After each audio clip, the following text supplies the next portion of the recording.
So I think are we going natural or able to go natural?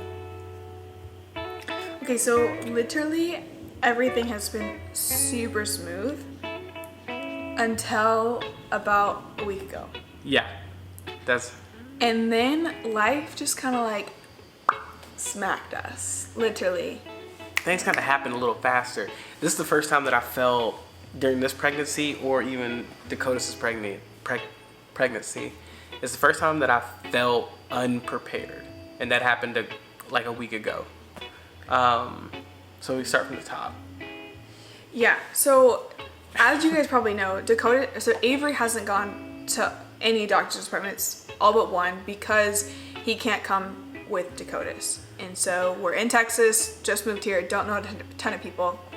And so this last doctor's appointment, it was a growth scan.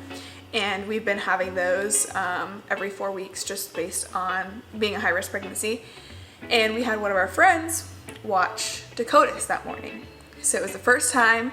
We got him ready and we dropped him off. I didn't say goodbye. Avery did. Yeah, brought him in. Exactly. So we were trying to like knock it out, not let him see Tabby leave, and also not let him see me leave, but he'd be less attached if I left versus if it was Tabby. So we dropped him off at a friend's house. That friend is the same friend that goes to the little gym class that we go to, and so he's very familiar with like that house and his little friend Victor, and so they honestly they had a great time. We left and we were gone for a while.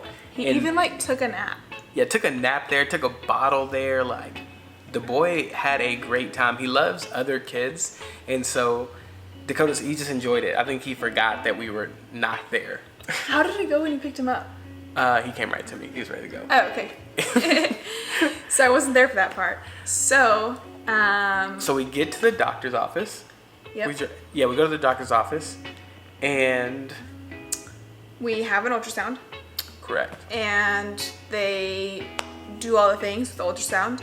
And then, after that, the maternal fetal medicine, the high-risk doctor comes in. He was like, why are you guys here? Why are you having ultrasounds? And told them the reasoning. And then he was like, so the growth looks great. My only concern is the amniotic fluid is really low.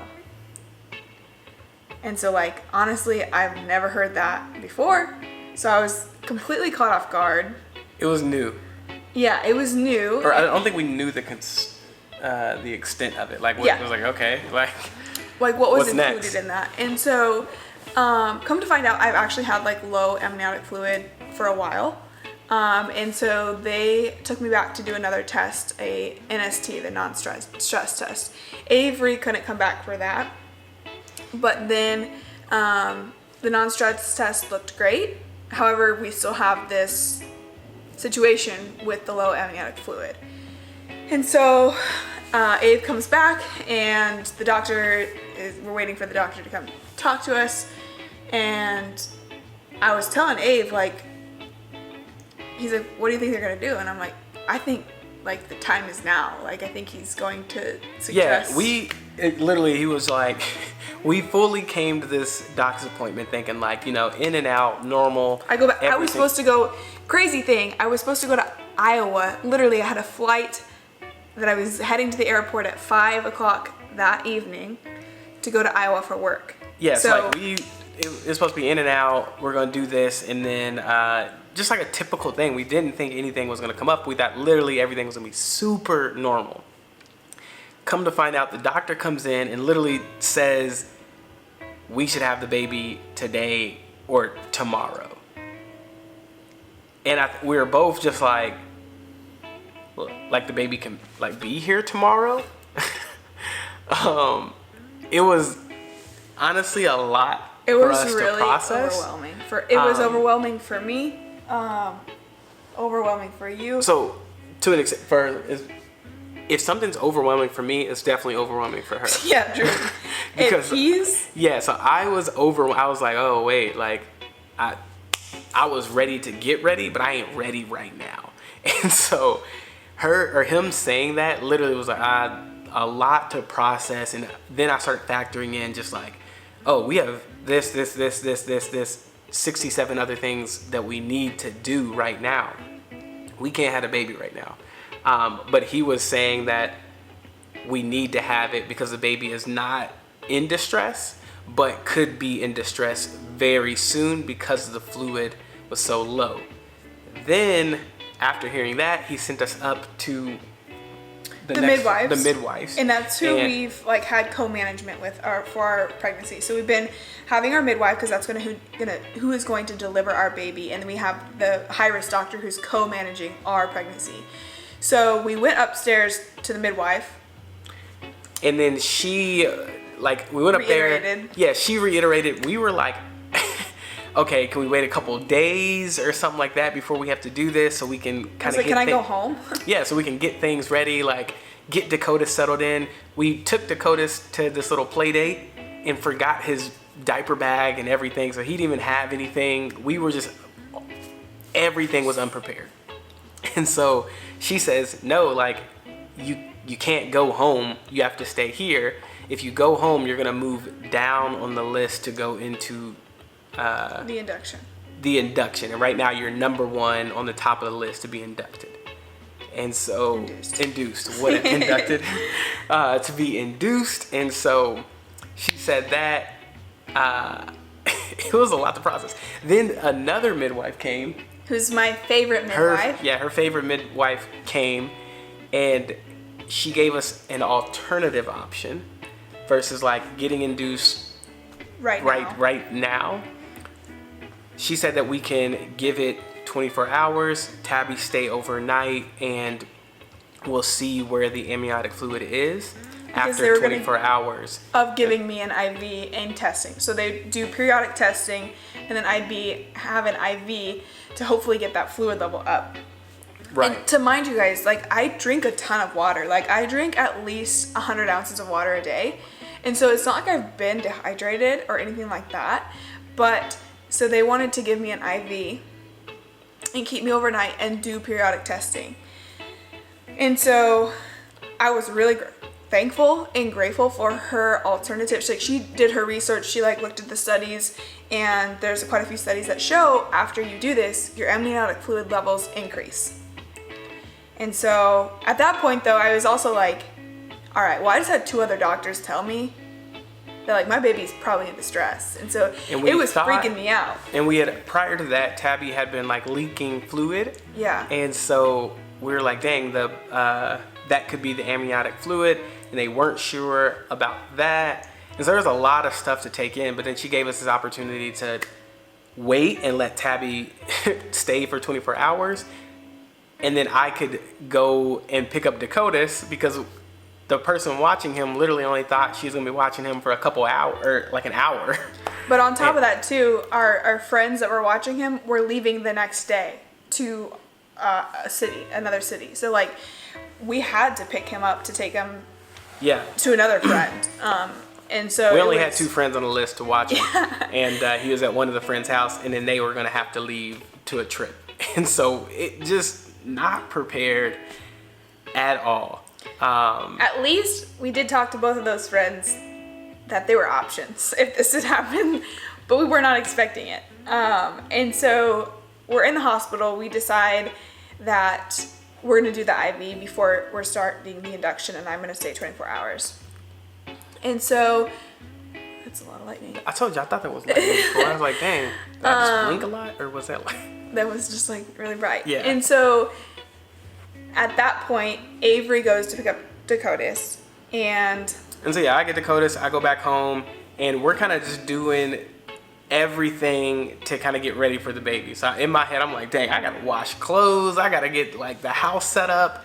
There's just a lot to do, and so I'm trying to hustle to get everything ready so that if I do have to leave Dakotas or we're having the baby, I got more things in place. And so I'm doing that. Tabby is at the hospital doing tests or whatever you was doing there. I was sleeping and then taking a bunch of naps. Yeah, taking a bunch of naps, a lot of testing. I was getting quite a bit of stomach pain, and I was this is weird. My stomach has been hurting for quite a few hours. They hooked me back up to the monitoring, and they're you're having contractions every 3 to 5 minutes, and I'm that's wild. what does this mean? So they called the midwife back in, and they did like a check, and essentially I was still only 1 centimeter dilated. Essentially it was just Braxton Hicks. But at that point I was like, I might be going into labor. But it died off, so that's good. I've definitely been having more of those, which I did not have with Dakotas, like at all. And definitely feeling more with my stuff, like pain, I would say, in my, like, with the Braxton Hicks. So I didn't really have that. But anyways, the next day we got another ultrasound, and they tested the amniotic fluid, and the levels went from like a 4.5 to a 7.9. So that's like For almost, context too, what's the oh yeah, threshold? for context, they told me it had to be over 6 in order for me to go home. Yeah, and so initially she was at 4.5, and she went to 7, is what you Yeah, said? 7.9. So 7.9, almost double. almost 8. And so I had to be at least a 6. 6 between 20 is normal, and so we're still in the lower range of normal. However, because it was above that 6, I was able to go home. And I was Thrilled. thrilled. Because like I said, y'all, when we dropped Dakotas off at our friend's house, I did not say goodbye to Dakotas. Because I was not trying to make a big deal out of it, I did not tell him anything. Not that it would have mattered, but She wanted to say bye, and I think it's gonna be weird coming back to see Dakotas with the another baby. Like, that's what it would have been. It's like the next time you see Dakotas would have been with the baby. And that was a lot for me emotionally, that I was just like, I just felt really distraught that I didn't have enough time with Dakotas, or I was just so unprepared going into this situation, which talking to some friends that have had a similar situation, like, you know, they tell you one day, here's a regular doctor's appointment, and it's so common sometimes just to be like, nope, you're having the baby today. So that was a first for us. A lot. And so now, where we're at now. It should almost be like 2 videos. No, it's still gonna be 1 video. Oh. And so now, we are good. We're a week away from that event that happened, right? Like that happened a week ago? Yeah, we could go on Wednesday, so a little over a week, yeah. Yeah, a little over a week ago is when all this took place. Today is Thanksgiving, and so we're enjoying our Thanksgiving time together watching football, and it's a rainy day. So it's been a chill day. Dakota's is sleeping, if you're wondering. Yeah, Dakota's, he's been running around a lot, so he took a nap. But no, things have been way better now. We're glad that the baby did not come. We're excited for the baby to come, and we do have possibly an induction date. Yeah, so when that all took place, I was 36 weeks. And so that was another, I think, for me that I was uncomfortable with, is that I was Do we only want to tell 36 them the weeks. induction date or no? No. No, it is coming up. It is going to be taking place Don't be hitting that. shortly. Just based on the amniotic fluids, it's not high, and it hasn't. Different tests are coming back with different answers, and overall, it is still a concern. And this is on top of my current condition, that they were already suggesting that we were going to be induced at 39 weeks, and so I was trying to put that off as much as possible. But based on the 2 combined situations, it is going to be best that we are going to be induced. So we will be induced. And That day unless is- the baby comes before that. And so we're not hoping for that. Tabby kind of is, but I am not. We can cover why that is later. We have conflicting thought processes on that, I think. Right? Yeah, I would say for a woman, it's you know, he's not physically going through it, so there's not as much. There's more logic. There's more logic, but also like you don't have your body's not the one that's going to have to go through like the medication that's going to be incorporated with the induction. There's But for me, none of that matters, and I don't think that matters to you. We're going to talk about it now. It does matter, though, to me. It matters to her, but doesn't matter to her. And the reason why I feel confident in saying that is because the thing that really matters to her is having a healthy baby. No, And so, for sure. But I'm saying the disconnect between us two is that so he doesn't have to deal with the right. I don't have to deal with the all the medicine, stuff that things comes like with that. it. Right. Right. My thought process is, we are in Houston. That little glimpse of how unprepared we were and how like discombobulated everything was very overwhelming and stressful, and there's a lot to deal with. And how do we get? I think what is mind blowing is like having a second baby is harder in the sense that you have to do something with the first baby, and like who's watching him, and us not having family here, that complicates a lot of that. I think And- that's the difference too, is that we don't have family here. Right. And so like we don't have someone that can just come over to our house, or that someone that So those are all my Dakota's- points, baby. No, That's what I was trying to- never mind. Well, you cut me off, Okay. right? I was talking and you cut me keep off going. to say your point. Go ahead. So my point was, yes, it might suck to go through like the induction or have to go through the induction, getting induced. But the bottom line is we just want to have a healthy baby, and she wants Dakotas to be extremely taken care of, etc. So if we get in, have Dakota, yes, you, Me. she, We. whatever. And so having a date where we're getting induced greatly increases that probability of like, all right, this can be a lot more planned out for us and just safer for the baby in general that's in her belly, because of the complications that we're having. So that's why how she feels about the induction is very important, but it's very secondary in terms of like overall she wants to have a healthy baby and that baby to be here and just like a healthy, like she wants to have a good delivery. And so it's more of a selfish thing to think about like, oh, well, we're just going to worry about like, well, is now a good time to, or not even, it wasn't even that. The reason why we were stating like, oh, you just don't want to get induced was mainly because like, oh, you just wanted to go through the process. Like you wanted to go into it naturally and everything. Because I wanted to avoid the medicine. If there are definitely like giving those medicine, like that's not a natural thing for your body or for the baby. Pitocin is not natural for the baby. So if the baby's going to receive that Pitocin, and then also if I'm getting an epidural, the baby's going to receive that narcotic. So there are like things that can make it more, that can make having an induction not as, like, it can affect both the mom and the baby. Okay. And so that's what I'm saying, is that there's a few things that, like, granted, same thing happened with Dakotas. Dakotas is great. And I'm not saying that, like, people that have an induction are doing anything different, because, like, it's medically necessary. And so I know that's important. For me, I wanted to, with Dakotas, I did get narcotics. I did get shots, like, of pain medicine before I even got the epidural. And that's all getting fed to the baby. And so that was something that was like, okay, how can I avoid that this time?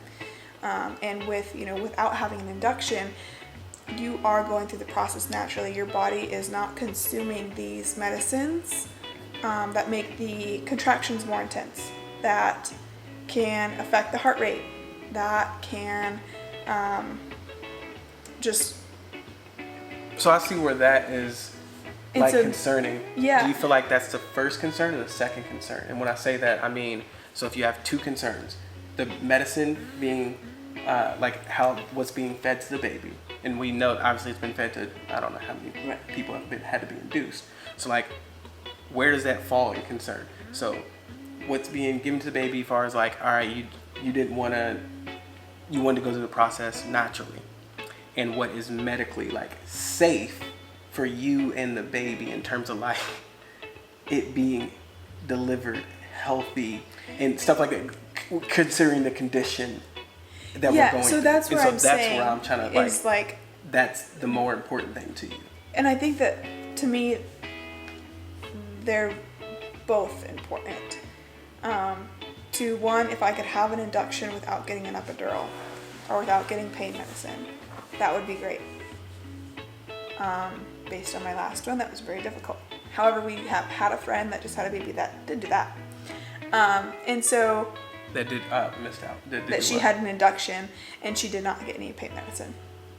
And so I'm not saying it's so. Of course, I don't think we're saying either is bad. Like I don't care about that. But no. Like I'm just trying to tell you. Like, of course, I want a healthy baby. I want a healthy pregnancy, a healthy delivery, a healthy baby, and we have to get induced. So that's now a factor. Are those things? They're all equally important. Of course. How do we handle all of that is kind of just like, how do I accept it? I think it's one of those things that I'm not saying one's more important than the other to me. I just wanted to try to have a if this wasn't a concern, if there weren't these other factors, then like that is more acceptable. But I also wanted to make sure that I was doing my own research, understanding what is the overall balance and everything. So it's just a lot. So I'm not saying, anyways, it's a lot to process, and but now we have a plan, and that is what we're moving forward with. Boom. Boom. You feel stressed out? You overwhelmed? Well, because sometimes like when you express it, it's not exactly how I feel. Or like how, like your logic, sometimes it's not all logic. Like, or like for me, I feel like I'm very logical. You're very logical. So I'm not saying that you're not logical. I'm saying like the factors that I have to take in.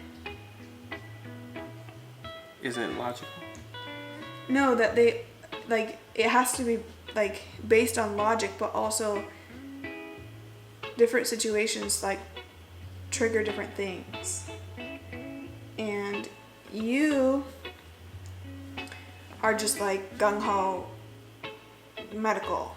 They say everything. You say yes. Yes, yes, yes, yes, yes. And I want to understand what's the alternative. I would agree with that, because I'm like, I don't think I'm always just like ridiculously yes, yes, yes, but I'm also like, I'm not a doctor, and I don't trust myself, and I don't care to trust myself, because the amount of research that I would have, the amount of research that my doctor would have, so I want to have a doctor that I put trust in. So it's like my thought process behind things is like, I want to pick a doctor that I trust, and I can trust them. Everything else is irrelevant. So like when the first doctor came in and I told you it didn't feel right, and I feel like that was just rushed, and then the other doctor came in that we trust more, I completely that was the third doctor of it. Or whatever, yeah. I put the trust in her, like, okay, I trust her. Now, and so me, going through that further, I'm like, all right, cool. I don't need to do that for every situation. Not every situation, but that was the third doctor, and then he felt like that. So like, there's others. The third person that gave us an alternative, and so for me, I'm saying like I like to know more information than just always like going off my instincts and like how I feel about the situation. Because like there's such thing as like maternal like instincts. So okay, like what I'm saying is like third doctor or 19th, like. But you said like to have a doctor in place that you trust. But what I'm saying is like, you trusted that one doctor. The other two people were random as freak to me. I didn't know any of them. I've not been to any doctor's appointments. Right. So like I have to go through multiple doctors regardless to figure out who I feel most confident in anyway. You've been to other doctors, right? Yeah. So that's why I'm like, well, you can't be like, oh, well, it's your third doctor. If it was my first doctor, like I I am literally going through the procedure with you and taking the doctor's advice. Like, all right, like we need to get induced. I'm like, oh, like, okay, like there wasn't any other option presented to me or you. Second doctor, there wasn't any option presented to you. So all of the next things, yes, we both felt uneasy, but how irrelevant was that uneasiness because you didn't get another option? Yeah, so that's why Right. for me, like if I feel like there's only one option, like I feel like there's always an alternative. And so that's where it was like I asked her like, what happens if we don't do this? Like, what's the second doctor? She didn't have an option, you know? No, she did have options, or not second options, like medically, she gave us the option, like, I mean, you can go home, but that was just prolonging what needed to happen, and we'd lose our spot and stuff like that. But it wasn't like another medical option, is what I'm saying. Correct. So, like, that's what I'm saying. It's like I had to go through these. You can turn off the recording now. When I was, you already knew Megan, Molly. What's the girl's name? Hannah. Megan, Molly, Hannah. I'm making up names that I just got. Hannah. I got one of them. All right, so her name was Hannah. You up front told me, like, Hannah's my girl. Like, I want Hannah here. Like, I like her. I vibe with her. I trust her, etc. Yeah, I was very happy when I found out she was the one on call. Yeah. And so as soon as we got to her, but I appreciated her like approach to the situation. So like that's the thing, is that like not every doctor is gonna approach it like that. And so that's why sometimes I have to be also like educated so that I can have that approach too. Do you feel like sometimes you try to, which is, okay, yeah, I agree with that. But your education's only going to stop so far. You're right, I'm not a doctor, but I think there's awareness. I think there is awareness, and I think there's consent, and there is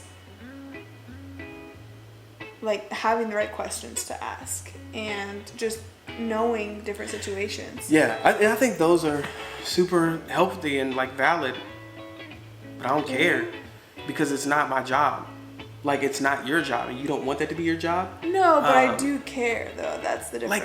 And when I say that, it's because that's the only reason, right? Or maybe a couple other reasons that you want a doula or whatever the other options, because they can fight for you, they can advocate for you. Right.